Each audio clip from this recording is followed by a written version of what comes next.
Hi, this is the No Shame Here podcast with me, Emma Jane Taylor. It is a fairly straightforward title of podcast and I hope self-explanatory. Each episode is a chance for me to speak to people around the world on the difficulties surrounding the taboo subjects, with my focus being child sexual abuse and, of course, the Not My Shame campaign.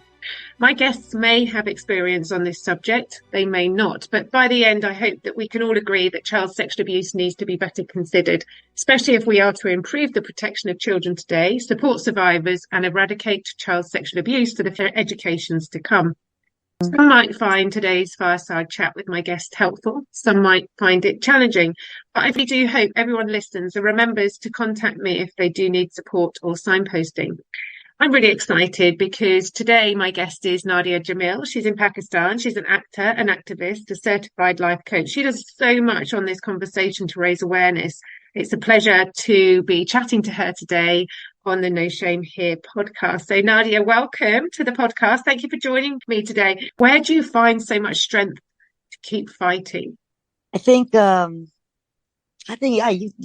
know where one finds the strength. I think it's just I don't see it as a fight anymore. I think for me, I am now in a stage where it's not a battle and I'm not fighting. But yes, it requires a lot of energy and I think emotion fundamentally is energy. Pain, grief, anger, all of that is energy. And what I've learned to do is to reframe that energy for myself and for my clients who are predominantly children and young people who have been sexually abused.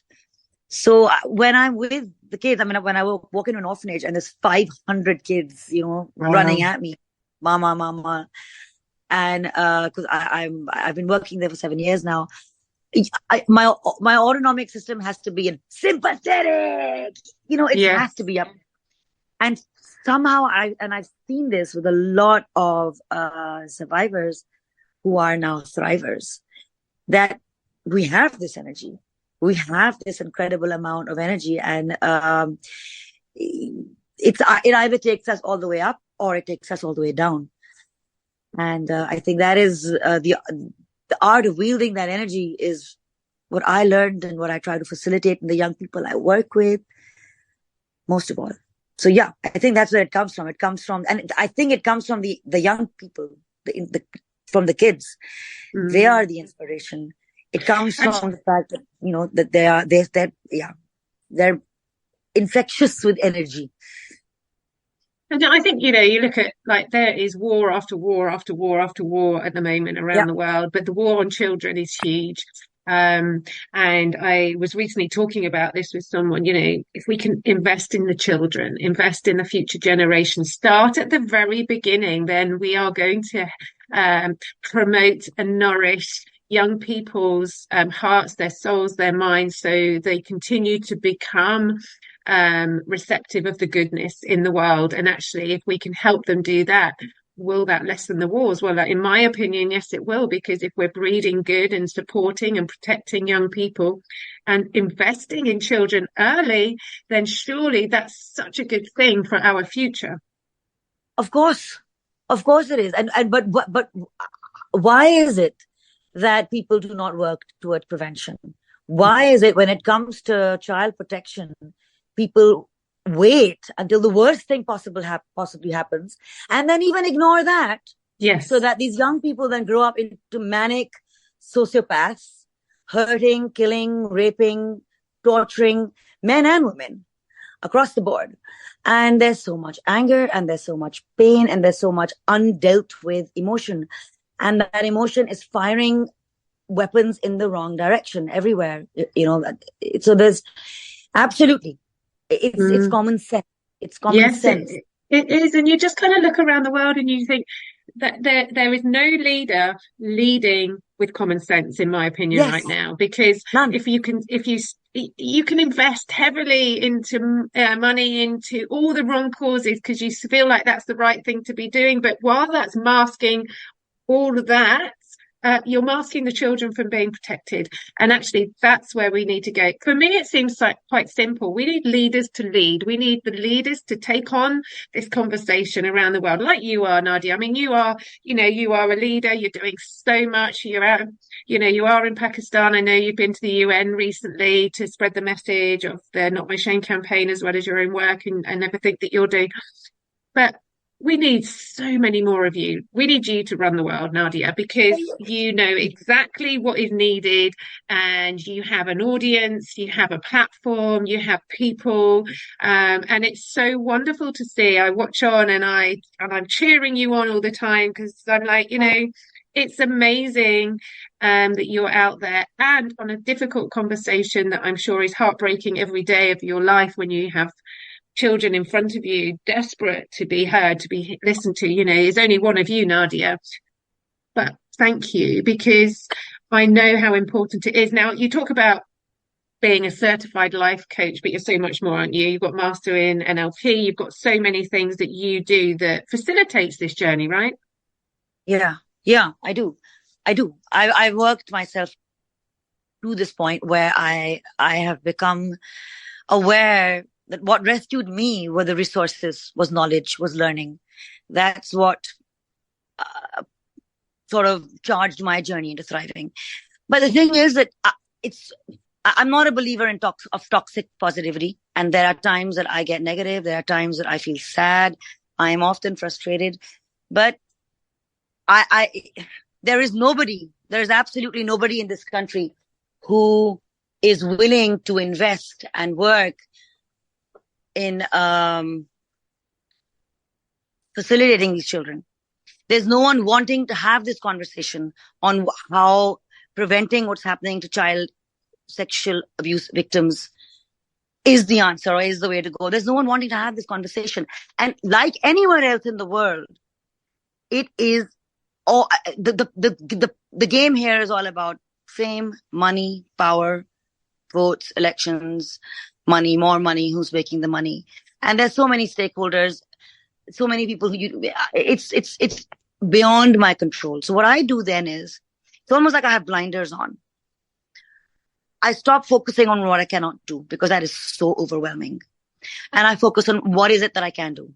So what I can do is, okay, fine. I have access to these orphanages in this country. I have access to all of these hundreds and thousands of children in this country.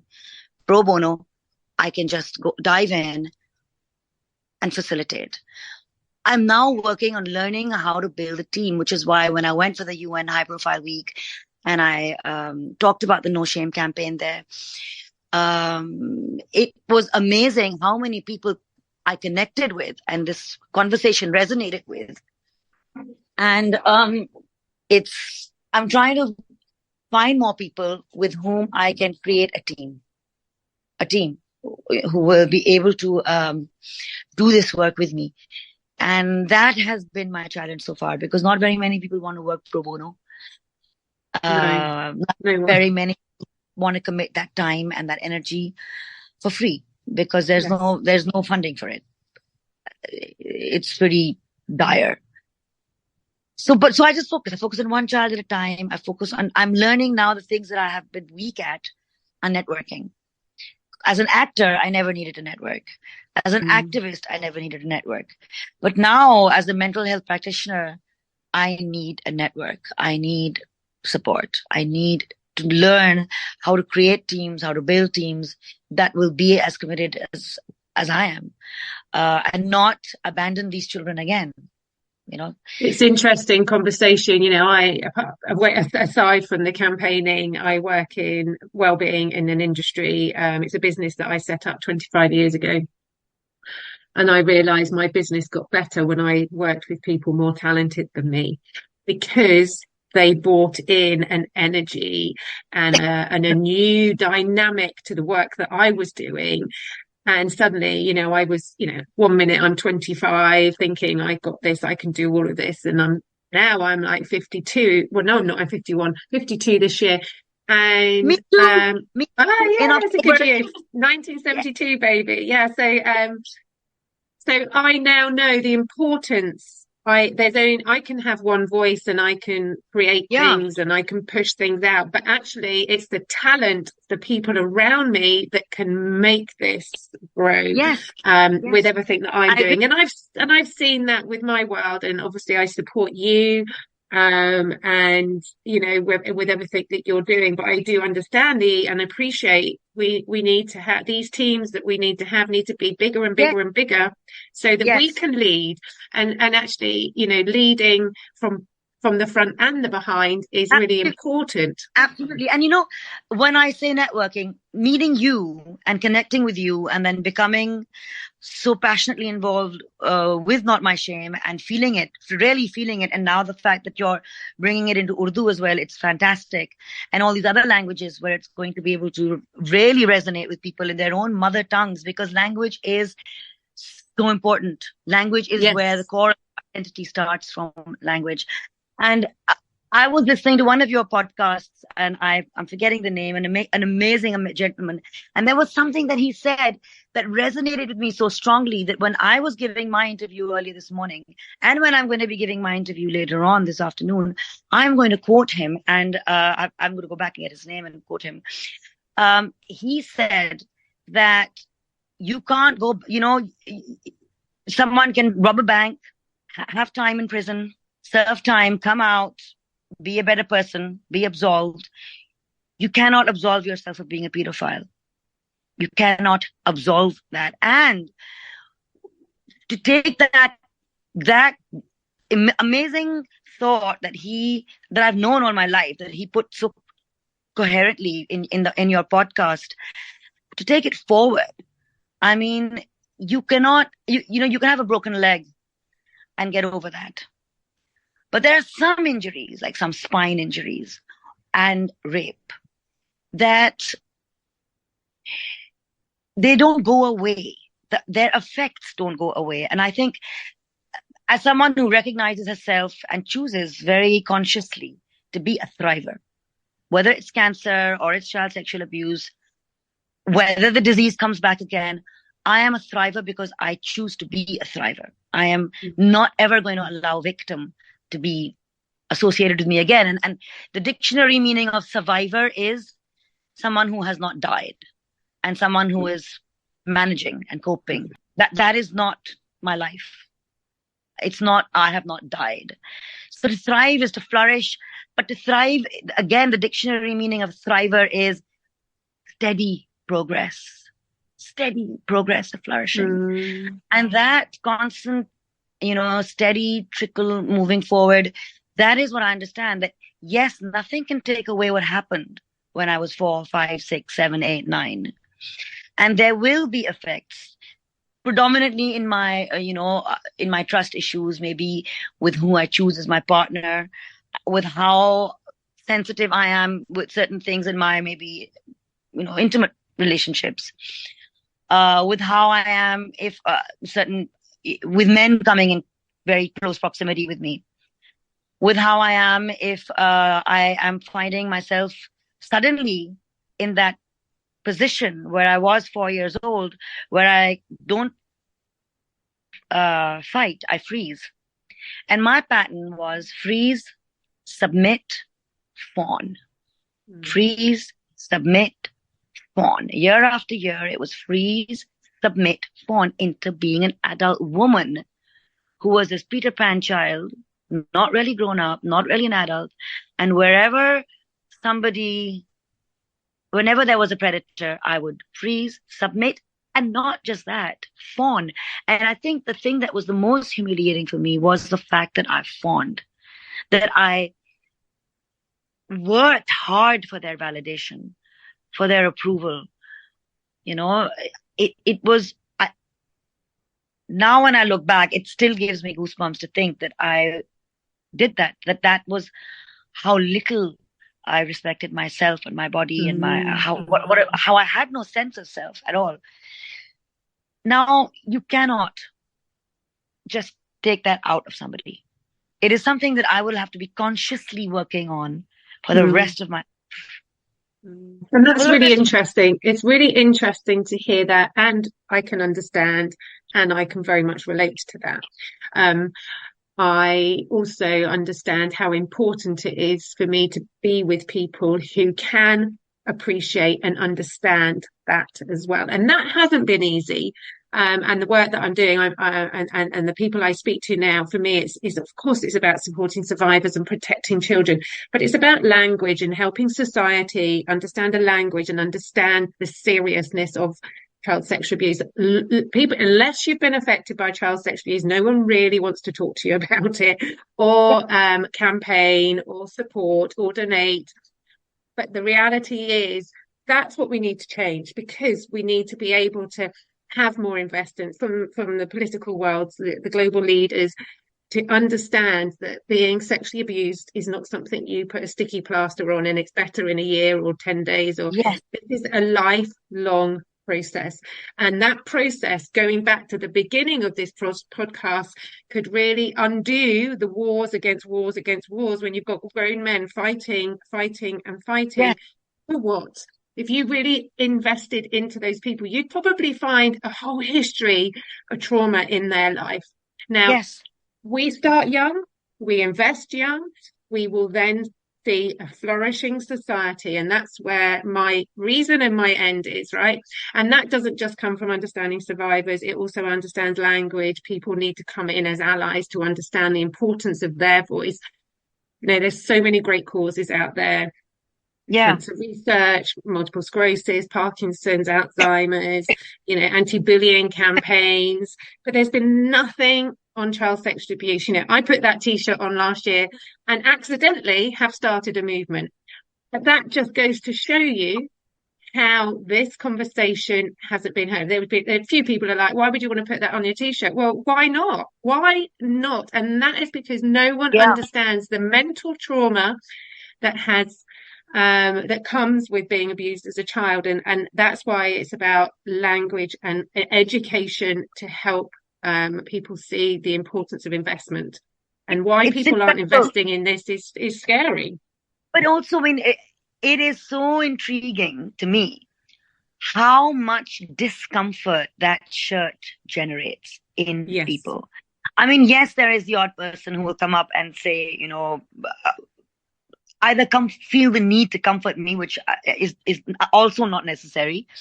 But more than that, there is just an aversion of not wanting to read, not wanting to look, pretending that I didn't read that, I didn't see that. Why? Why do you have to do that? I mean, and it's in the past. Why don't you just leave it there where it belongs, in the past? And Yes. I think that I genuinely, I said this recently in an interview, that we're not desensitized to child abuse. We are complicit. We are Yes. complicit because So true. the aversion, the looking away, is the complicity. And that is not a desensitization. It is an act of complicity. You are complicit. You are actually acting against the very cause of removing shame from a survivor's life. And you're completely complicit with the crime because you're silent about it, and you're allowing it. Allow Yes. it. Just to not talk about it. And actually, the t-shirt is interesting because I've worn t-shirts before, like supporting cancer research, and people are like, "Oh, where can I donate?" You put the chat, because they align cancer with you're going to die. Well, actually, you're not going to die a lot. Well, it doesn't mean you're going to die, right? When I was a child, I was like always fearful. You got cancer, you die, and you're not. You're here. Many people I know are here because they've lived through cancer, because there's so much money invested, and a lot of cancers now are very treatable and manageable, which is good. A lot aren't, and that's another story. But my point is, people look at the teacher of t-shirt sorry, people look at the t-shirt of cancer and think, oh my God, someone's going to die, where can I donate? But actually, what they're missing the point, if you've got a t-shirt on talking about child sexual abuse, many people are dying because of not being Yeah. understood on this conversation. And then because we're not investing, these people are traumatized. And, I saw my own anger issues throughout my own young life, Yeah. and how I could easily have been at the front of many wars, right? But I'm not. I've managed to find my own recovery to be here as I am, and as you are, and many others. but that people are dying from this. They're taking their lives, they're not living their life, they're being restrained and held back because there's so many complications. You know, people are dying, people are killing as a consequence of all the mental health issues that arise from childhood traumas. But there is another level. There's another level. And when you step into third world countries, there is this mask that's ripped off. So you can see the wound all the way down to the bone where, and there's a trigger warning coming here.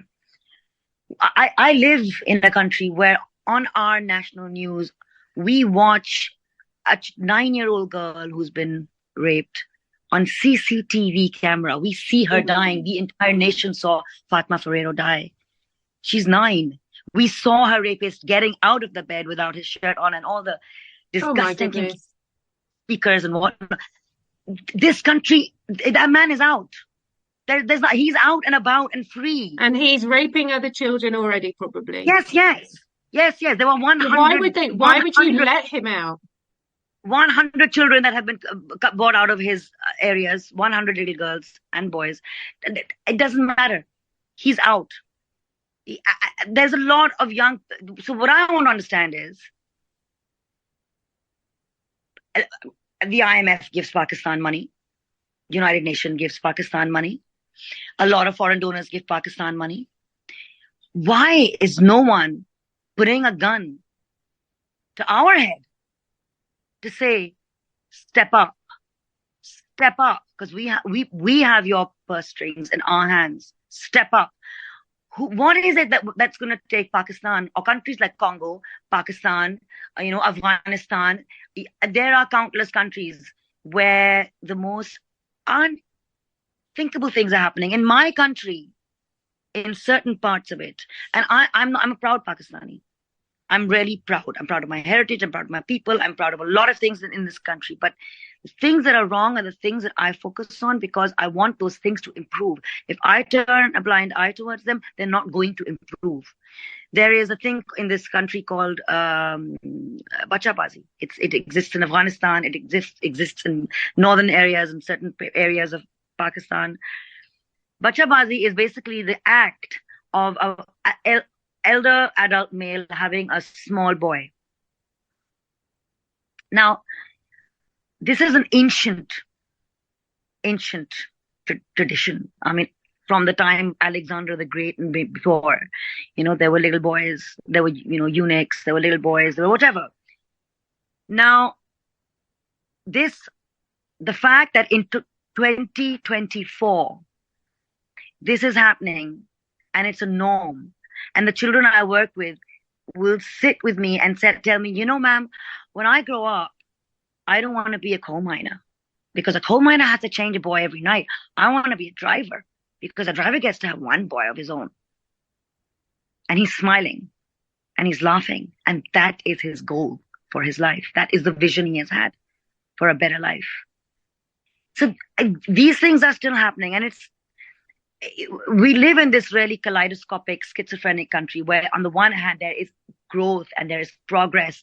Women are coming out on the streets, women are working, women are in every single, from pilots to the army, to taxi drivers, to lawyers, engineers, we have fantastic women out there working and, taking Pakistan forward. We've got all sorts of amazing talent, but then we also have this. And I believe that the game changed in the West when feudalism died. Feudalism has a big part to play with this. Where there's landed gentry that own the lands, and that sort of there's a whole different hierarchy that develops. And there's that self-entitlement that comes with feudalism that we have in our elite over here. I see that self-entitled attitude in racism when I'm in the West. There are certain races that feel entitled to certain things. There are certain people or certain classes that feel entitled to certain things. Over here, it's the same thing. My child is entitled. to education. But there's somebody else who's uneducated, so she will have 10 children, put them all to work, and their kids are not entitled to an education. So these are things that everybody can see are wrong. There's children don't vote. They don't make you money. There's no money in children unless you're trafficking them or prostituting them. There's no money made from children. So why help the cause of children? And this is the lack of vision that I see in a lot of countries. Even when I was working in England, there were a lot of young people who I was working with, and I would wonder, why did it come to this? Why were red flags ignored, and now he has stabbed somebody? And that's the big issue. It's such a big issue around the world, isn't it? There are we talk about protecting children and educating children. A lot of the time, I think it's, words. Actually, I don't see any real action. There's a lot of people doing a lot of good, but we're on the bottom layer. The politicians, the leaders are above us, right? We're like puppets on a string. And I hate to say it, but it will take, and I don't want this to happen at all, but it would take a leader to be affected by this conversation, and a huge leader for anything to change. And obviously we don't want that, but I fear we're in this on a layer. On a level. Are there any leaders who have been affected by child sexual abuse? There must have been, right? There must have been. There absolutely must have been. And I'm certain of, and I wouldn't like to say who, but there are one or two, I'm pretty confident because of the work they do. They have been touched by this conversation. But we need them to come forward. We need them to come up, because once they step up, and it is hard to speak publicly, I know that myself, it's not an easy conversation, but we need people to step up so that society around the world can be seen. Pakistan as an example, what you were just explaining there is tragic, really, right? That some children are seen, some children aren't, some children are able to get the education that they need, some aren't. And that's just really, really sad, isn't it? All children should be supported, should be nourished, should be promoted, should be protected. They are our future. And the fact that we're in a society where it's off the scale, crazy with online world, that needs to change as well. There's a lot to happen, but I sit here, and you probably do, and I think that's easy, right? That's an easy button to press. Just press that button, turn off all these things, tighten laws, tighten regulations. But when you press that button, that's just all the change. The trouble is the process goes on and on and on and on and on and on and on. Years trying to get laws in, years trying to get conversations changed, and that needs to change in itself. But Nadia, I know you're very busy, and I know that you have so much to do in your world today in Pakistan. No, this is important. This is really important. And I think the conversation that you started, and it's not just about, because look, the youngest child that I know of that has died of CSA was a 3-day-old baby in Belfast. Mm-hmm. And that's when I started reading and understanding that all around the world, newborn babies, sometimes by their own fathers. And I stopped trying to understand why. Why is it that a man would do this to his own newborn child? Or why is it that a man would do this to any child? The why I don't fight anymore. I don't question that anymore, because the why is obvious. There is a negligence towards mental health. There is a negligence towards the anger and the pain, and there is a fueling of all the negative emotions in the world that are causing these wars and that are causing strife. There's a fueling of that hatred. There's a fueling of anger. There's a fueling of negativity, because that anger and that negativity and that fear is what the defense industries make money from. I mean, we wouldn't need to have wars if we weren't scared of one another, or if we weren't wanting to, take each other's territory. Instead of seeing this world as one big space where we can all live together, And, Well, that to me, the whole territory thing and what's going on there with the egos and the pride and yeah, to me, I mean, sometimes I know you're in the thick of a lot of those conversations. I find myself heartbroken watching the media on some of those extreme war cases right now, because all I'm seeing is dead children. And yeah, yeah, is that why does that matter? Why does that bit of land, however many meters or yards it is, why does that matter so much over a child's life? yeah. To me, it makes no sense at all. At all. Like you say, we are one big world. Let's let's do this in a compassionate way, not in with guns and bombs. I mean, but why? I mean, Yeah, what is that I all think about? that I think there are three kinds of people that I have seen in the world, right? There are the idealists who are going to keep striving for those ideals.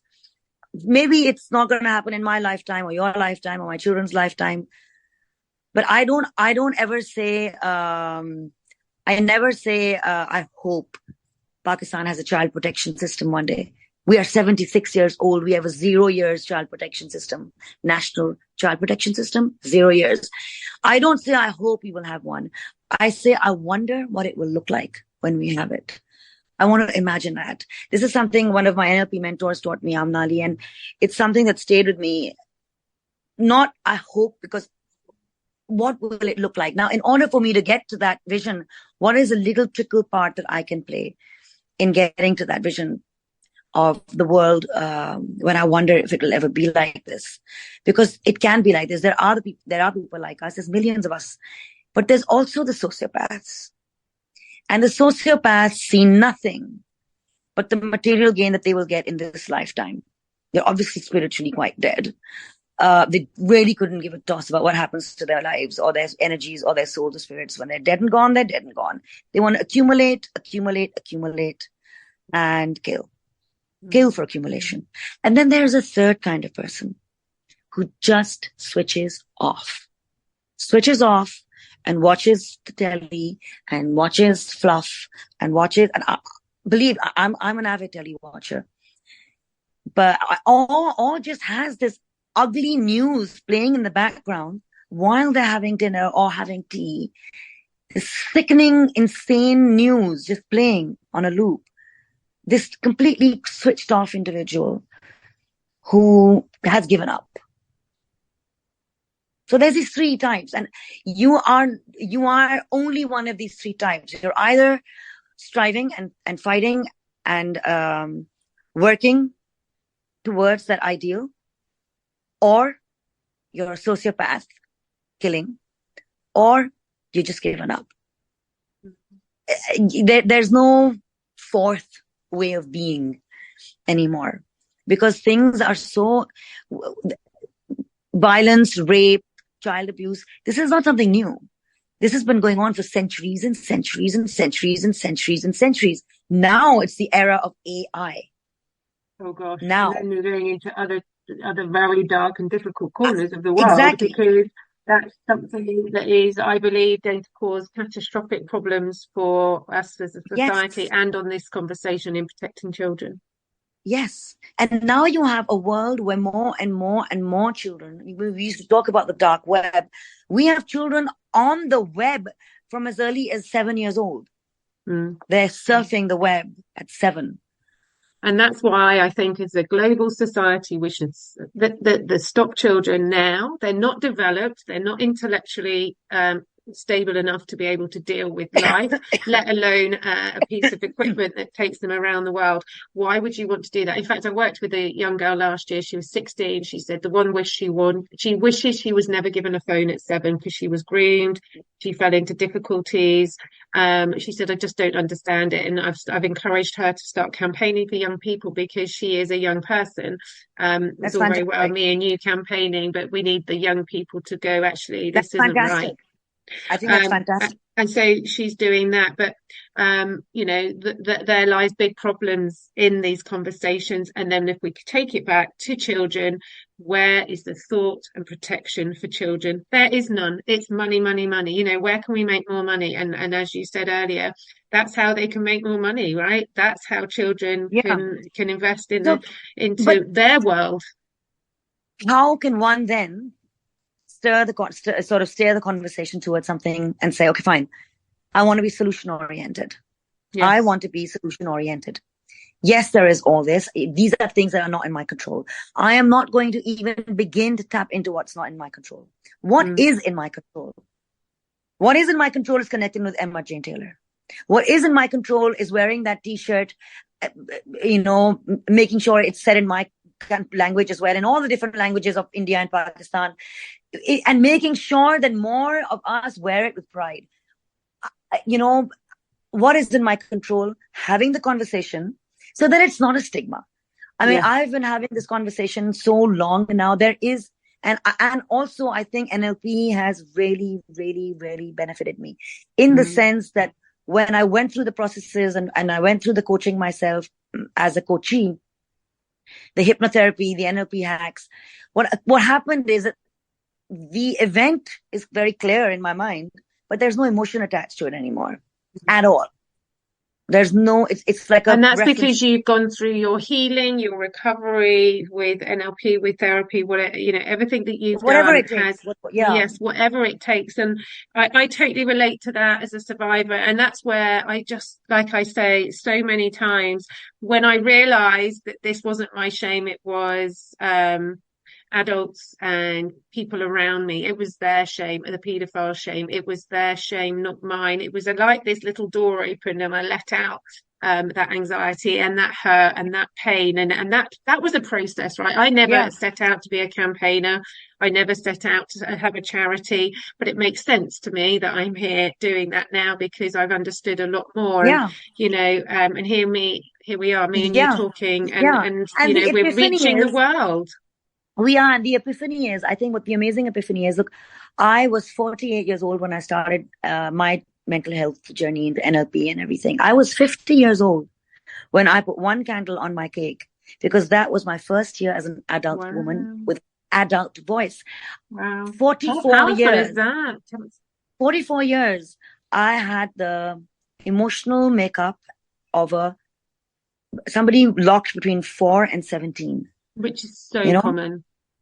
And that's the conversation we're talking about now with where a lot of adults are fighting for. Now I spent my entire life at 44 years petrified of adults, insecure of adults, doing all sorts of things to try and cope in the world of adults, finding myself dysfunctional in it, angry and a bit lost.